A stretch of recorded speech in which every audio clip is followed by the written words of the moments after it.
এই ব্যাপারে কাউরির মতভেদ নেই। সমস্ত মানুষ, শুধু মুসলমান নয়, সমস্ত মানুষ, মুসলিম কাফের সব একমত যে মানুষকে মরতে হবে, প্রত্যেক আত্মাকে, প্রত্যেক জীবকে মরতে হবে, এটা মানে সব একমত।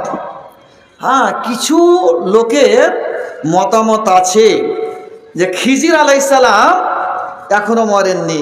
অনেক মানুষের এটা আকীদা আছে, ভ্রান্ত আকীদা। খিজির আলাইহিস সালাম এখনো জীবিত আছেন। যিনারা পথভ্রষ্ট মানুষ, যিনারা সুপথে চলে না, পথভ্রষ্ট আছে, আল্লাহ রসুলকে মানে না, তাদেরকে উনি রাস্তা দেখান, সঠিক পথে চালান। অনেক মানুষের আকীদা আছে, এটা ভ্রান্ত আকীদা। ওনাদের কথা হলো যে এখনো উনি জীবিত আছেন, এটা ভুল কথা। উনিও মারা গেছেন, তার দলিল শুনেন। উনি যে মারা গেছেন, খিজির আলাইহিস সালাম মুসা আলাইহিস সালামের যুগে ছিলেন উনিও যে মারা গেছেন, ওনার দলিল শুনেন। দলিল হলো এই সহিহ বুখারীর হাদিস। রাসূলুল্লাহ সাল্লাল্লাহু আলাইহি ওয়াসাল্লাম শেষ জীবনে এশারের নামাজের পর দাঁড়িয়ে গেলেন, আর দাঁড়িয়ে যে বলছে, শুনো, আজকে যারা জীবিত আছে পৃথিবীতে 100 বছরের মাথায় কেউ জীবিত থাকবে না। মানে এই সাহাবায়ে কেরামের যে যুগ এখন চলছে, 100 বছরের মাথায় সব মারা যাবে। আর দেখা গেল এই কথাটা রাসূলুল্লাহ সাল্লাল্লাহু আলাইহি ওয়াসাল্লাম 10 হিজরিতে বলেছিলেন। 110 হিজরিতে সব শেষ সাহাবী, উনার পরে কোনো সাহাবী আর ছিলেন না। ওনার নাম হচ্ছে আবু তুফাইল আমির ইবনে ওয়াসিলা। উনি 110 হিজরিতে মারা গেলেন কুফাতে।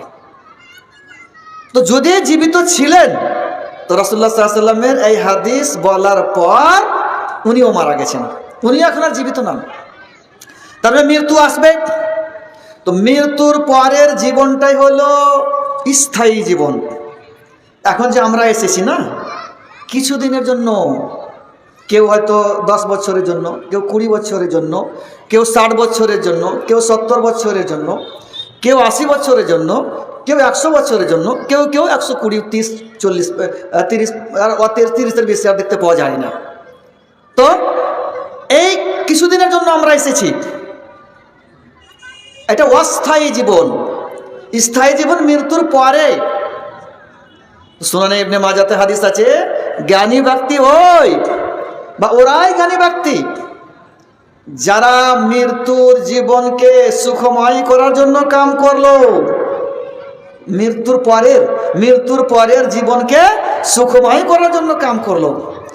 তো এই যে আমরা এখন এসেছি 50 বছর, 60 বছর, 70 বছরের জন্য, এই কয়েকদিনের মধ্যেই আমাদেরকে আমল করতে হবে, সৎ আমল করতে হবে, নেক আমল করতে হবে, আর এমন আমল করতে হবে যে আমলের দ্বারাতে মৃত্যুর পরের জীবনটা আমার সুখময় হয়।